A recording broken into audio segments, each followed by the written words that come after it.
In the Anguttara Nikaya 4.180, the Buddha said, if any monk says that he heard it from the Buddha directly, or he heard it from a sangha of learned monks, or he heard it from a group of learned elders, or he heard it from one very learned elder, that the Buddha taught like this, like this, like this.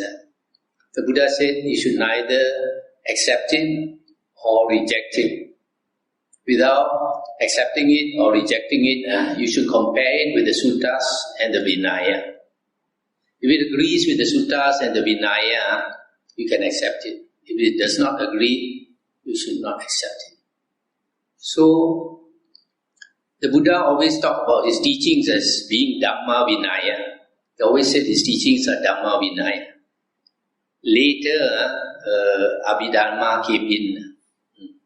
So we can find, for example, in the suttas and the Vinaya, the Buddha said his true Dhamma will last 500 years.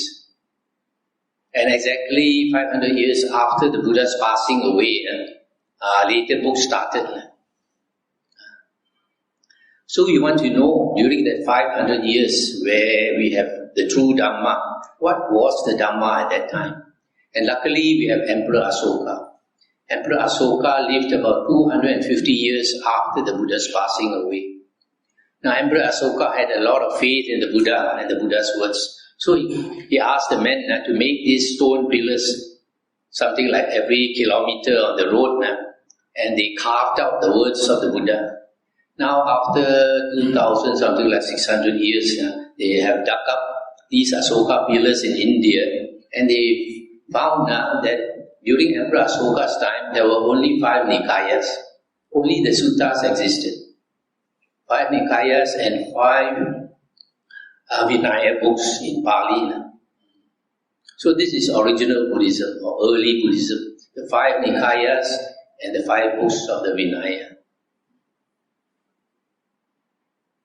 You will find in later books that they say things that the Buddha did not say. And the Buddha said in the Digha Nikaya, Sutta 29, the Buddha said his teachings on the holy path are perfect and complete. Perfect and complete, it means you cannot make it more perfect. You cannot make it more complete. So the Buddha said, if you think you want to add to what the Buddha said, you don't see his Dhamma. In other words, you don't appreciate that the Buddha's Dhamma, the Buddha's suttas are perfect and complete. If you don't see his Dhamma, it means you don't have right view. If you don't have right view, you're not an Arya. If you want to subtract from his words, also you don't see the Dhamma. What does this mean? That's why when we listen to suttas, you have to catch the implications. It implies that the later monks who wrote all the later books are not Arya at all. Not Arya. In fact, the Buddha said they lead people astray and they create much demerit. And they cause the disappearance of the true Dhamma. So I was saying, later books say things that the Buddha never said. They add to what the Buddha said, which the Buddha says is not necessary. So you find in our suttas, original Buddhism, the Buddha talked about 6 consciousness. Yeah, only 6 consciousness. Mahayana books talk about 7 consciousness, 8 consciousness. Yeah.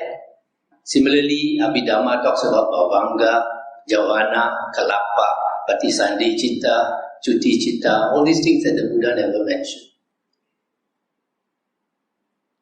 That is a trait, the characteristic of later books.